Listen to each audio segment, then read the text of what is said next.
Olá, hoje 4 de agosto de 2016. O consumo de energia cresceu 0,1% e ficou estável em junho, em comparação ao mesmo período do ano passado. Bom, segundo a resenha mensal do mercado de energia elétrica da empresa de pesquisa energética, foram consumidos 37,17 mil gigawatts por hora no país. As residências consumiram 10,55 mil gigawatts, 4,6% a mais do que no mesmo período do ano passado. Já a industrial, recuou 3,3% para 13,60 mil gigawatts. A queda reflete um momento de transição econômica. O consumo geral de energia acumula perdas de 1,7% no ano e 2,4% no acumulado de 12 meses.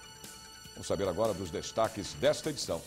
Reunião da CPI da merenda. Os parlamentares aprovaram todos os requerimentos da pauta.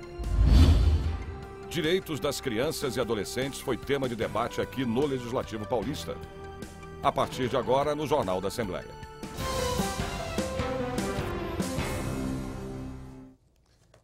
E na terceira reunião da CPI da merenda, os deputados aprovaram todos os requerimentos da pauta, inclusive o plano de trabalho, que é dividido em 3 eixos de investigação. Vamos à reportagem. O relator da CPI, deputado Estevão Galvão, do Democratas, elencou como primeiro eixo o governo do Estado, órgãos e entidades, para saber se houve prejuízo aos cofres públicos. O segundo eixo, as cooperativas e empresas fornecedoras de alimentos. E o terceiro eixo, dos municípios e a apuração em curso no Tribunal de Contas do Estado. O eixo é um cronograma de trabalho. Alguns deputados apresentaram algumas emendas que não muda em nada a intenção e a ideia do nosso trabalho, então as emendas foram aprovadas. Eu acho que nós vamos conduzir e o resultado será aquele resultado que todos nós esperamos. Quer dizer, uma CPI com total isenção, com seriedade e honestidade. Todos serão ouvidos. A gente percebe com clareza, até por uma questão de posição e etc., que o clamor é que os deputados sejam ouvidos. E eu devo dizer que os deputados serão, sim, convocados. Todos eles. Por mais de 2 horas, os deputados discutiram as linhas de apuração e a oposição reclamou que o plano de trabalho não previa a oitiva de agentes políticos, o que poderia ser encarado como uma forma de blindagem. Em qualquer investigação, até para não ter injustiça e garantir o direito de defesa, primeiro se ouve quem acusa, para saber o que ele vai trazer de elemento, de acusação, de prova, de materialidade, de informação, para depois ser também atrás de novos documentos, para por fim ouvir quem é acusado.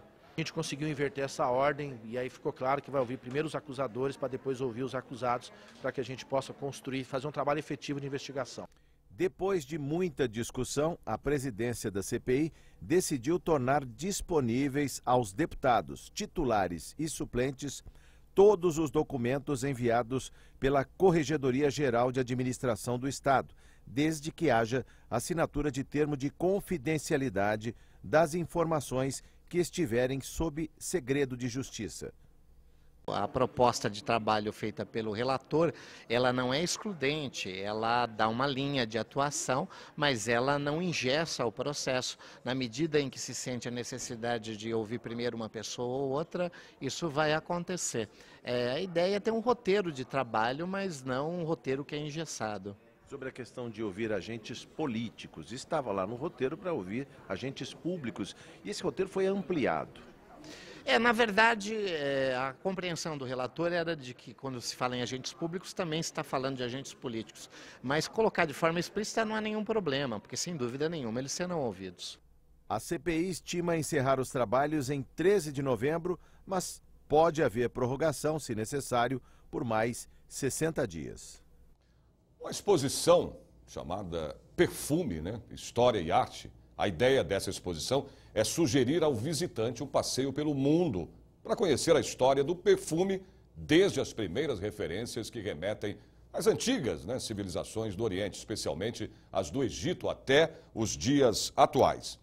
Eu vou chamar agora a repórter Silvia Garcia, que se encontra nesse momento lá no Sesc do bairro do Jabaquara, né, Silvia, para falar do Senac, desculpa, eu falei Sesc, viu, Silvia, mas é Senac aí do Jabaquara que você está, né, ao vivo, para falar sobre essa exposição Perfume. Conta pra gente como é que é.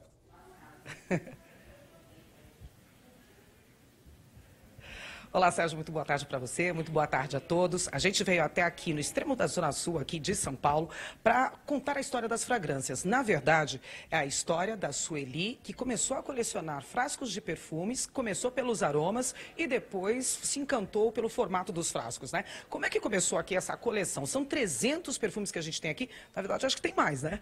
Na verdade, eu tenho aproximadamente 800 frascos de perfumes.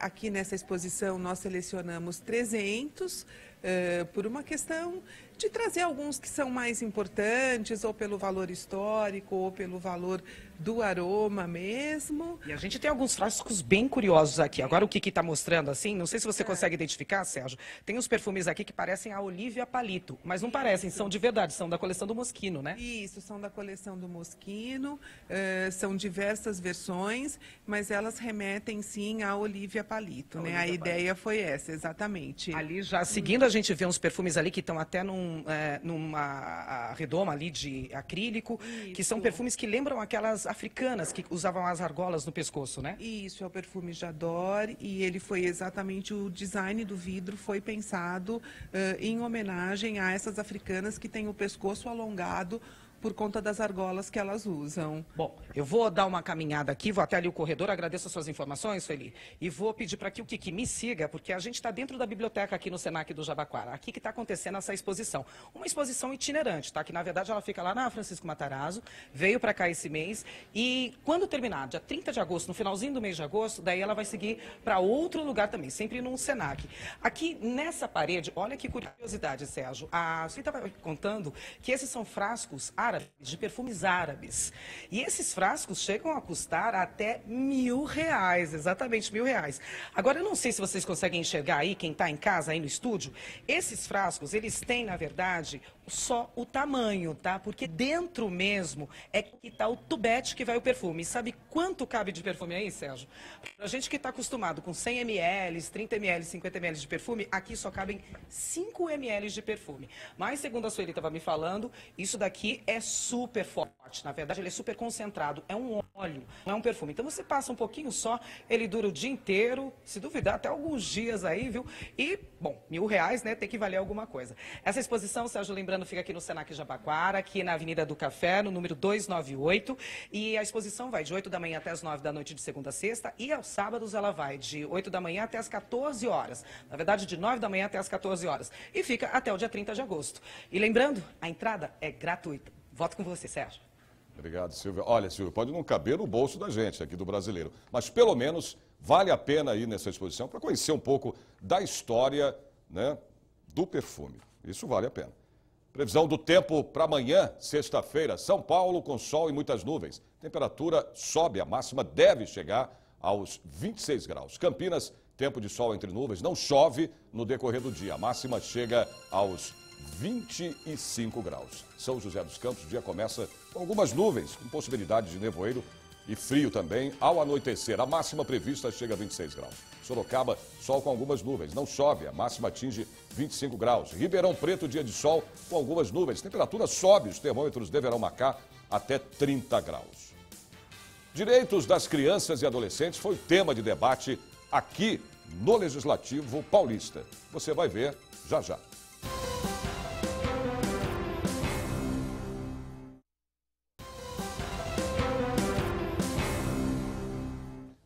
Direitos das crianças e adolescentes é tema de debate que aconteceu no plenário Tiradentes, aqui da Assembleia Legislativa. Confira aí.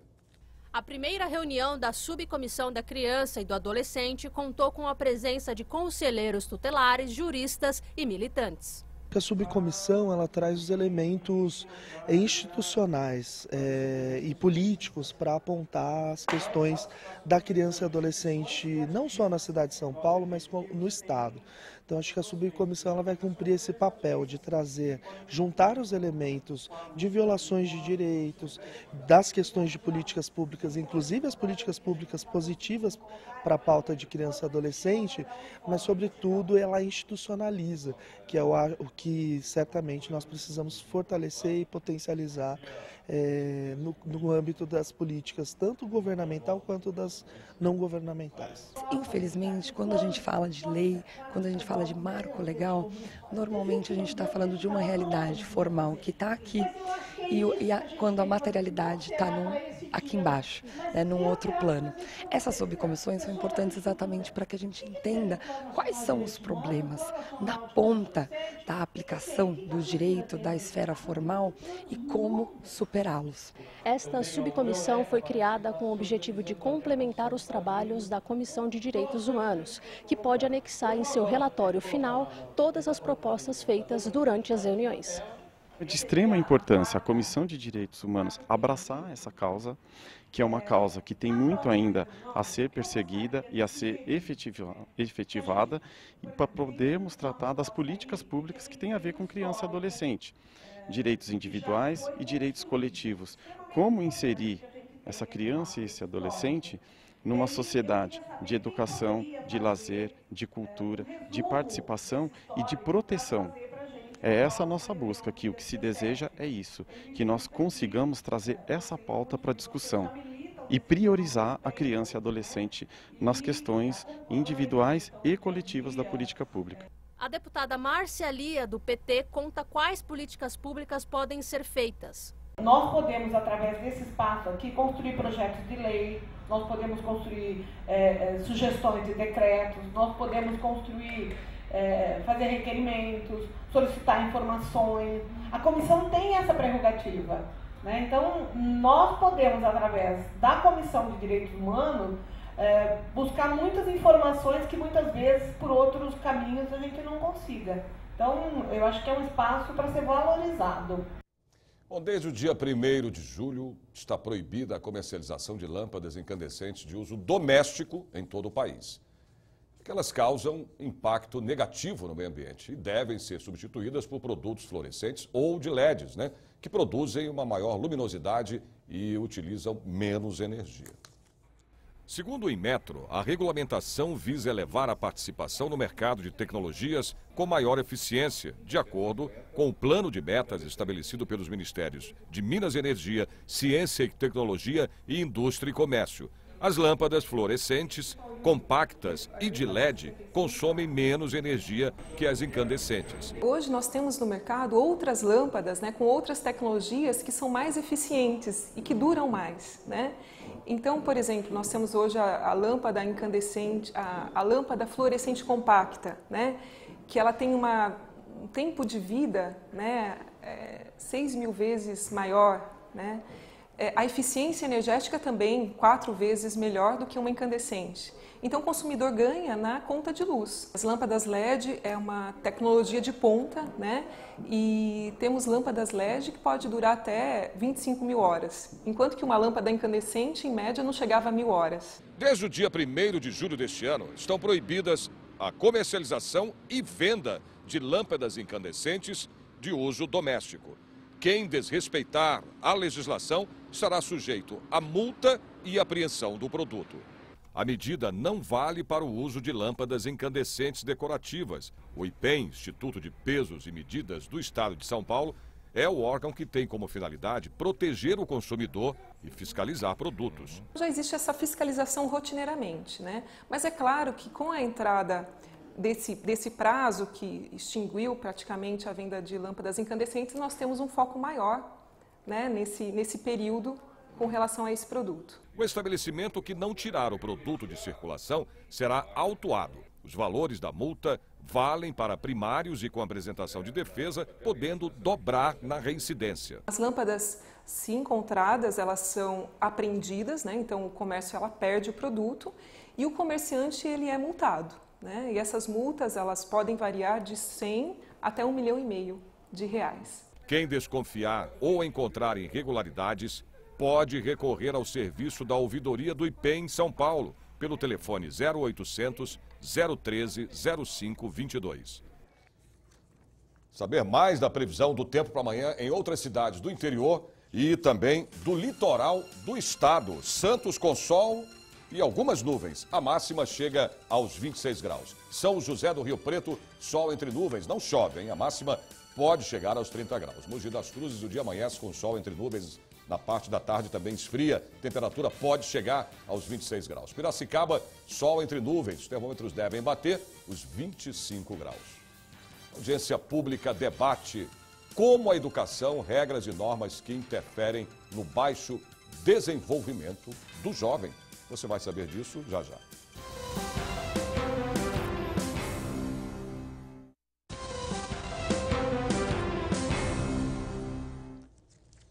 Audiência pública debate como a educação está envolvida em conceitos, regras e normas que interferem no baixo desenvolvimento de crianças e adolescentes. O tema é medicalização nas escolas públicas, com a presença de professores, médicos e especialistas que juntos buscam prevenir e combater os excessivos diagnósticos clínicos e psicológicos para crianças e adolescentes. Isso já ocorre no dia a dia da rede de ensino, gerando muitas preocupações que necessitam de discussões e atualizações em diversas áreas. Essa questão da medicalização que vem sendo abordada, ela é muito importante porque a gente primeiro precisa instituir políticas de diagnóstico, né?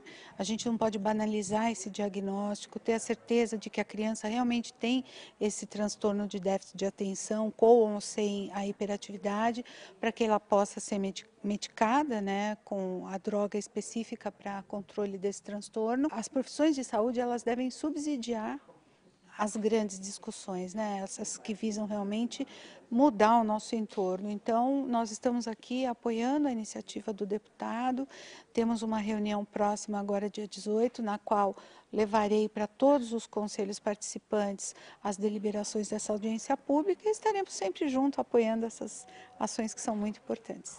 Na audiência pública foi ressaltado que deve se procurar pelos entendimentos em torno de ocorrências como o do não aprender e até mesmo dos comportamentos considerados diretamente transtornos, sem a devida verificação.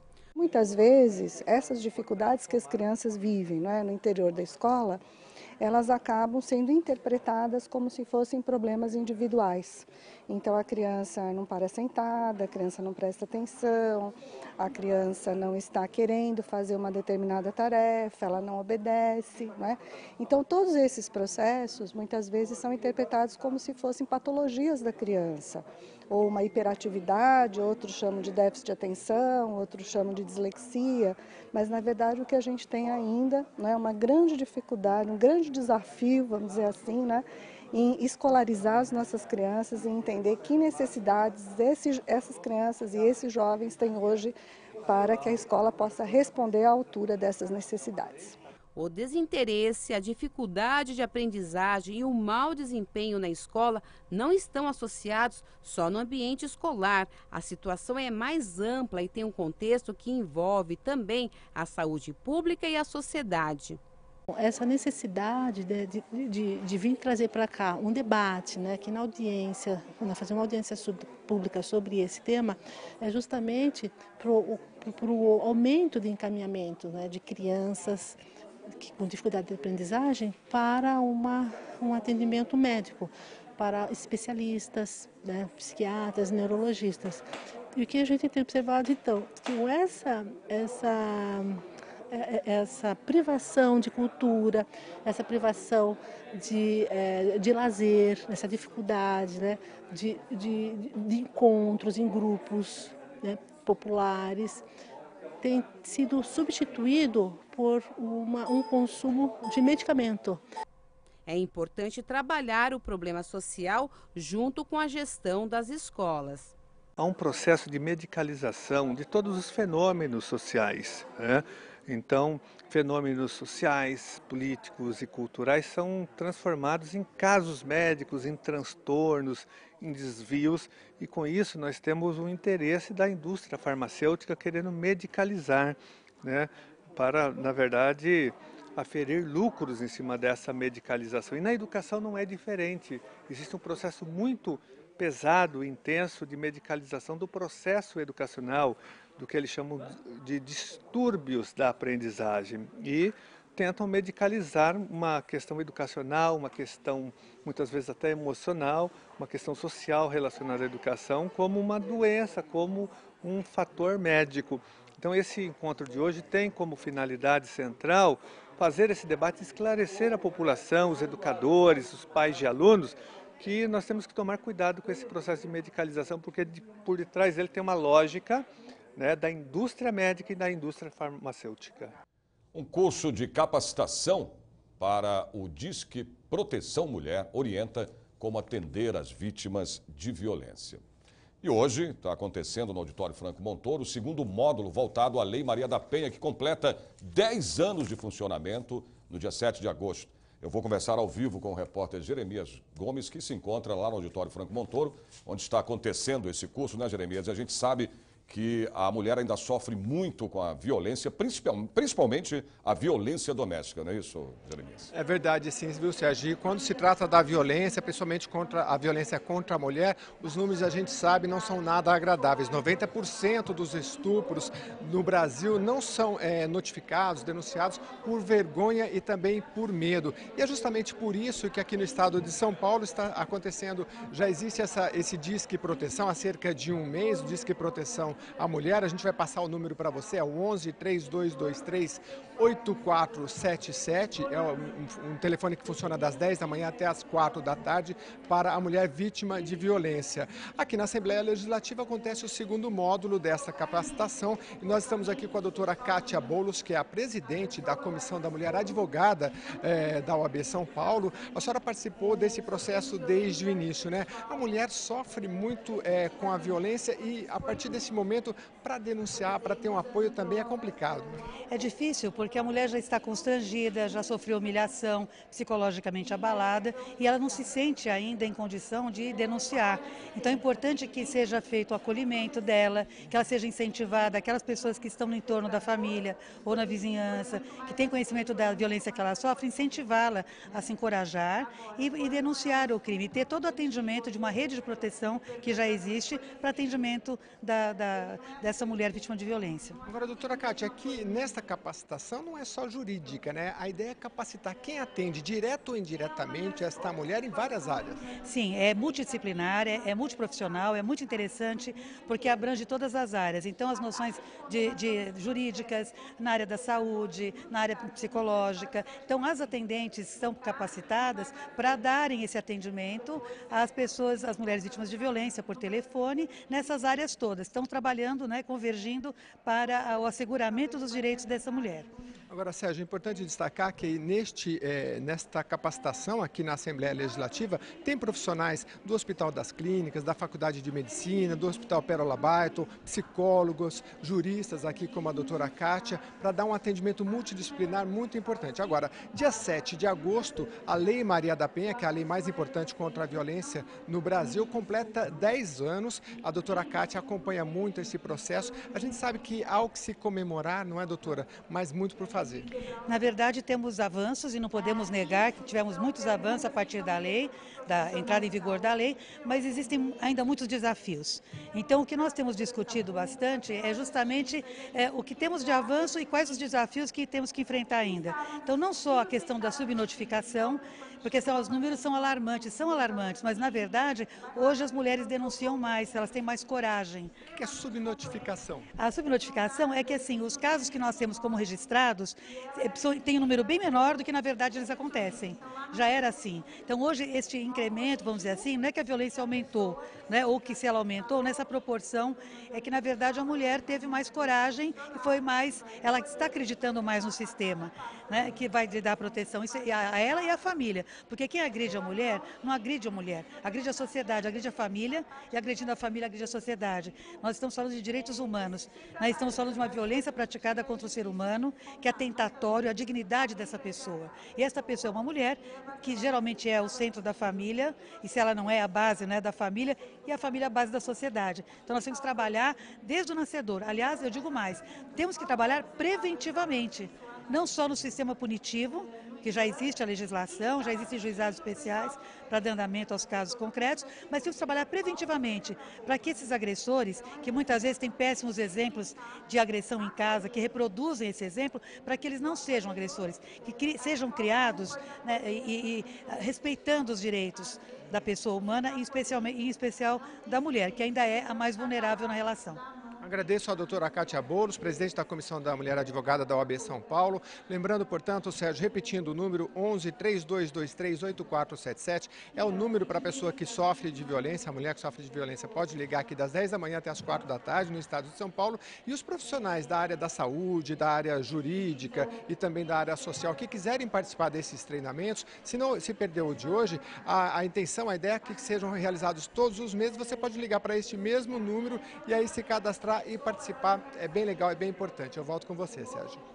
Obrigado, Jeremias. E olha, não é questão nem de diminuir, viu, Jeremias? É acabar com essa violência, tanto doméstica ou de qualquer maneira. E a doutora Boulos é uma batalhadora, viu? Ela está sempre aqui na Assembleia lutando para que não só sejam punidos, que a gente sabe que tem a Lei Maria da Penha, mas também que, né, a sociedade se una para cada vez mais diminuir ou, melhor, acabar de vez com essa questão da violência contra a mulher. Previsão do tempo para mais cidades do interior do estado. Franca, tempo bom com sol entre nuvens. A máxima prevista chega a 27 graus. Bauru, tempo bom também, o sol aparece com a presença de algumas nuvens. Temperatura máxima deve chegar aos 23 graus. Limeira, sol com muitas nuvens pela manhã, não chove.